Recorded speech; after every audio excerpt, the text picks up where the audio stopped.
మన తండ్రి మనల్ని సృష్టించిన వ్యక్తి మనల్ని ఎలా నడిపించాలో, మనం ఎలా ముందుకు పంపించాలో, మనకి ఏమి ఇవ్వాలో, ఏమి అవసరమో, ఏం అక్కర్లో ఆయన ఎరిగి ఉన్నాడు కనుక సమస్తము ఆయన ఇస్తాడు. కనుక మనం చేయాల్సిన పని ఏంది అని అంటే భారము యెహోవా మీద మోపడమే. ఆ పని మనం చేయం. ఎవరి మీద వేసుకుంటాం? ఆ భారానంతటిని మన మీదే వేసేసుకుంటాం. మనమే మోయడం ప్రారంభిస్తాం. అది నువ్వు దించమన్నా దించో.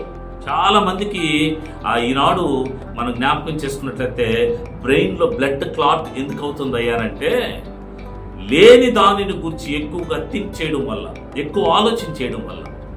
ఒక చిన్న దానిని కూడా ఒక భూతత్వంలో పెట్టి ఆలోచన చేస్తారు. ఈ ఆలోచన విధానం వలన ఏమవుతుంది అంటే అతడి యొక్క జీవిత విధానములో అతడు పొందుకున్నటువంటి ఎన్నో శ్రమతో కూడినటువంటి ఆ బాధలను, ఇబ్బందులను ఆలోచన చేసుకుంటూ ఇది ఏందబ్బా నా జీవితం అని ఆలోచనలోనికి వెళ్ళిపోయి ఈ బ్రెయిన్ అంతా బ్లాస్ట్ అయిపోవడం, కొంతమందికి బ్రెయిన్ లో బ్లడ్ క్లాట్ అయిపోవడం, దానివల్ల స్ట్రోక్ రావడం జరుగుతాం. కానీ నువ్వు ఆలోచించి ఏం చేయగలవు? ఈరోజు నేనున్నాను, నాకు అనేక సమస్యలు ఉన్నాయి, నేనేం చేయగలను? నీకు నీవు బయటపడలేవు. దాన్ని నిన్ను బయటికి నడిపించగలిగిన శక్తిమంతుడైన దేవుడు ఒక ఆయన నీ పక్షమున ఉన్నాడు. ఆయన నిన్ను బయటికి నడిపిస్తాడు. అది నువ్వు ఆలోచన చేయాలి. అంతేగాని నేనేదో చేసేస్తానని నువ్వు తొందరపడిపోయి ఆలోచనలు చేసేసి దేవునిని విడిచి వెళ్ళేటువంటి వారు అనేక మంది ఉన్నారు. నీ పన్నెండో తెలుసా?